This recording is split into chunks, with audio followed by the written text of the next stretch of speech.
You don't have to go in there like you're a used car salesman right at the beginning. I have a product and the end of the quarter's coming up. I can give you 10% off if you buy in the next 3 weeks. That's not the way it never was the way to sell. It's really not the way to sell now. So the more that you can understand their situation so that you can position your product or service as a solution, as a value, as a risk mitigation, whatever it happens to be for their problems. Welcome back to the podcast. Today I'm joined by Bruce Kopkin, fractional CRO and CSO, or kind of revenue accelerator, and ultimately a partner at a really interesting company called TechCXO. At RevGenAI, what we speak about on this podcast is we focus on how B2B leaders are generating revenue in 2026 through thought leadership, uh, sophisticated and clear go-to-market systems, and ultimately how they're scaling their pipeline and revenue. Um, Today, we're going to jump in and really discuss how Bruce is bringing his multi decades of expertise into this day and age. And so I'm really excited for that. Bruce, it's great to have you. Of Good. Thank you, Mayor. Enjoyed very much. course. Let's start with, for people who don't really understand or know about the Tech CXO, who do you guys typically serve, and what is the specific revenue problem that your clients come to you to solve? Yeah, and I'll take a quick step back a little bit on TechCXO. We were, if not the founder, one of the founders in the whole idea of fractional executives. We started almost 25 years ago, and now we have about 130 partners in pretty much every aspect of executive leadership and management, on the financial, operations, technical, sales, marketing, etc. I'm a partner on the revenue growth side of things. So my kind of customers I typically help are people right from startup up through maybe 50, $75 million of sales. Once people start getting above that size, they've got enough staff internally to do things. And if you went all the way up to the end and you were Oracle or Microsoft, you're going to hire, Boston Consulting or McKinsey to help you, and not little old me.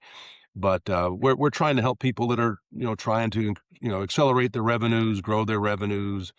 If it's a, portfolio company of a PE firm, they're trying to make the decision on how to get things right. Am I able to sell it? What multiples, et cetera? But ultimately, it's helping people sell more quicker. Hmm. Yeah. Well, that's fascinating how you've kind of innovated this strategy of fractional executives long before it's become popular as it is nowadays, but Very specifically popular. around um, your expertise, for the types of companies that you work with. Who's typically the buyer, and like what pain do you see that they reach out to you, or prompts them to kind of connect with an expert Yeah. like yourself? It kind of falls into maybe two areas. One is maybe a little earlier or smaller, where it's a founder run or a CEO dominated company, something $10 million or less. And the founder, who may be the technologist who came up with this great idea and this great company, and they've sort of plateaued. Great product, but really not taken advantage of what the market's out there because they just really haven't scaled properly. So in those cases, we're working with CEOs or founders. When they get a little bit bigger, very often we're working with the head of sales, in whatever title that may or may not be, who realizes that they could use some outside perspective, somebody else to come out and help them take a look at things. Not everybody is skilled at all aspects of selling. I mean, to go out and sell, you've got everything from go-to-market messaging to compensation plans to hiring salespeople to direct versus channel. There's just a whole lot of different places. And I think most everybody at some point has to admit, I'm not great at all of them, but I really don't need to hire a full-time person. Let me go out and hire somebody, and we use the term fractional, that can come in and solve that problem in maybe a week or maybe it's 3 months, but come in, get things set up so that then we can leave and they can take over with a more, regimented, process-driven, data-driven, et cetera, environment afterwards. Mm. Yeah, I think you pointed out something really true there. You can be good at one area of sales, but there's so many different areas of sales that become very complex, and you can only grow to the edge of your skill set as a founder, to Hmm. where may have been great when it was just you selling, but when you scaled it to a team, then it becomes more complex. And having the right experience to unblock that constraint is really valuable. Hmm. When you take on a client, what's the single biggest leverage point that you see usually unlocks growth or accelerates pipeline? Is it better pipeline health? Is it better data and metrics to be able to understand insights? Is it the sales process? Is it the back end of the business retention, or is it something else completely?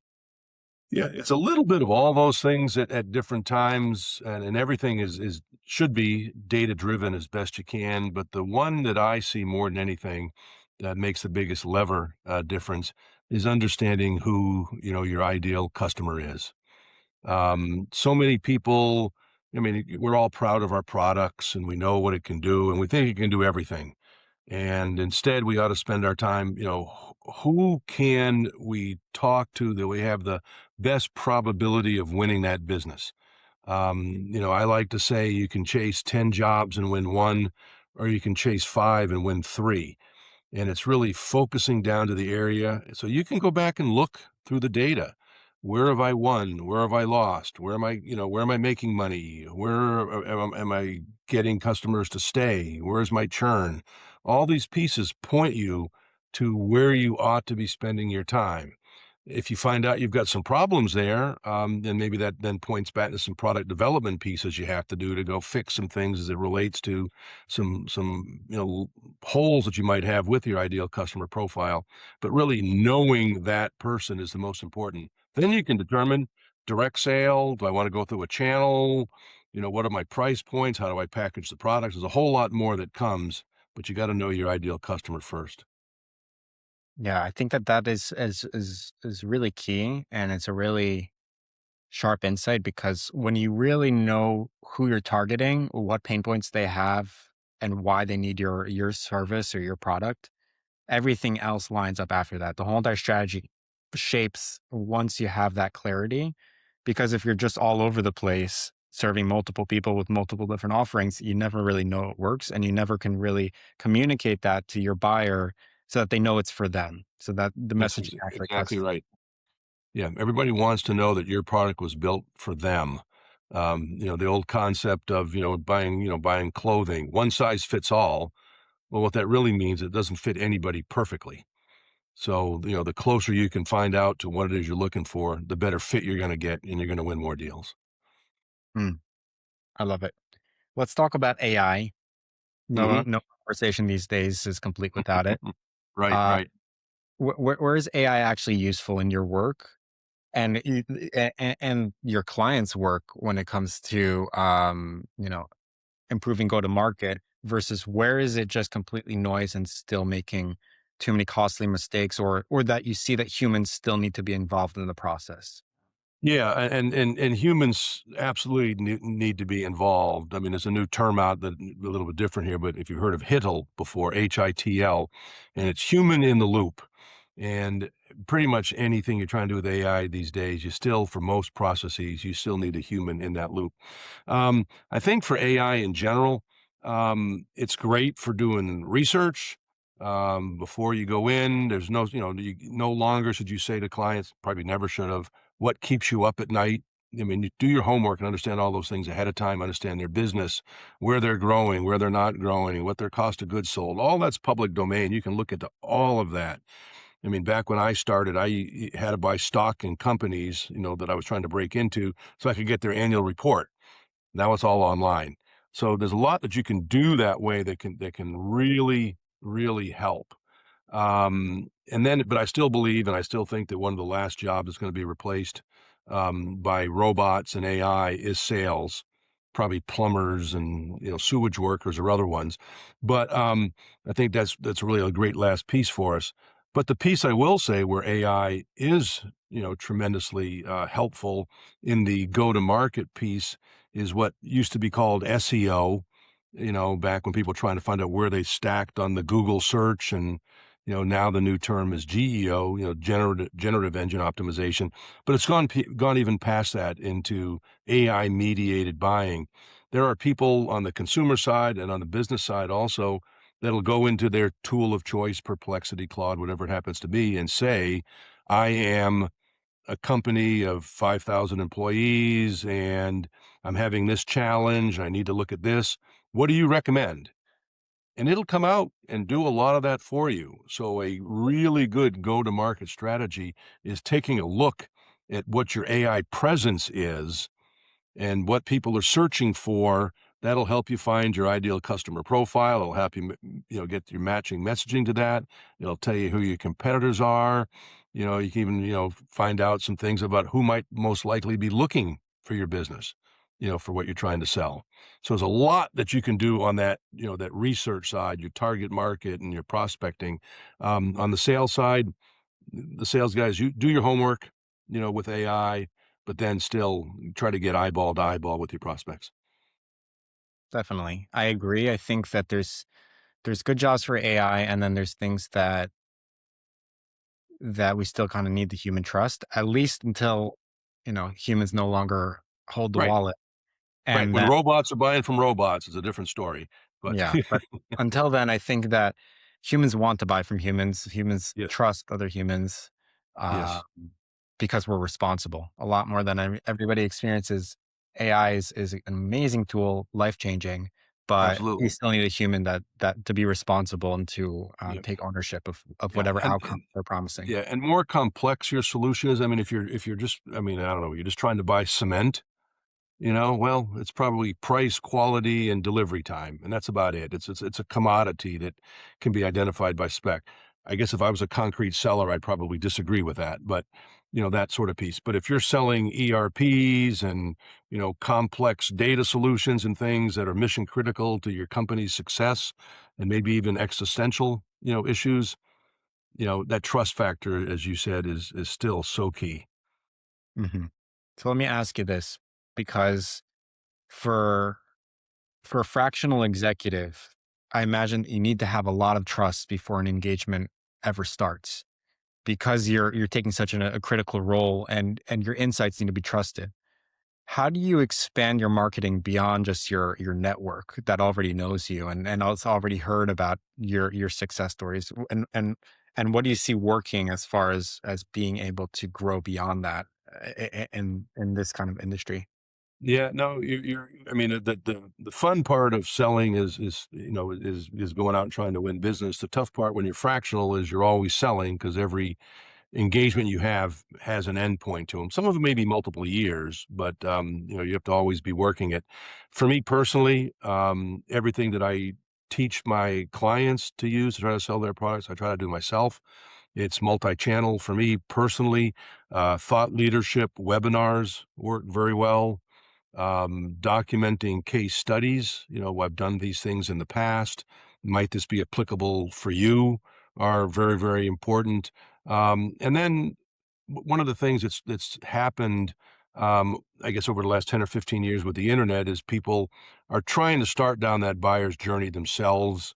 So sending out assessments so that people can self-assess where they are, by a series of questions or rankings, and then putting a scale on there that says, based on what you said, hey, you guys are doing a pretty darn good job. Congratulations. Or, boy, from what I see here, this quick snapshot, you could use some help in these areas. A couple of ideas that come to mind are X, Y, and Z. Might we have a conversation? So those are really the three things that I'm doing, as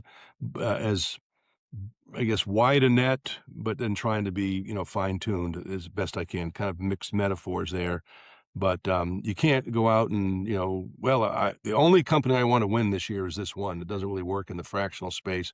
I had to know my ideal customer profile too, and then I go after them those ways. Yeah. Yeah. Um, it makes me curious. What would you say is your priority then, as far as leading into this technological revolution that we're seeing, what would say be your priority over the next year or 2 years to grow? Is it mostly um, to scale up existing engagements that you have and figure out how to align incentives to grow those even further, or is it really just acquiring more clients and really expanding kind of your client base? I mean, it's a mixture of both, but what I enjoy more is working with a client and then staying with them, as they scale up and as they're getting some successes and continue to fine tune them and stay with them. I mean, I have some that I come in and I do a 1 week workshop and project and, I stay in touch and, that's the end of it. I have other clients that I've been with, for over a year. And as they're growing, we're staying with it. And gosh, I'd love to be, part of it when they finally, get acquired or go public and be a piece of that. So it's nice to stay with it.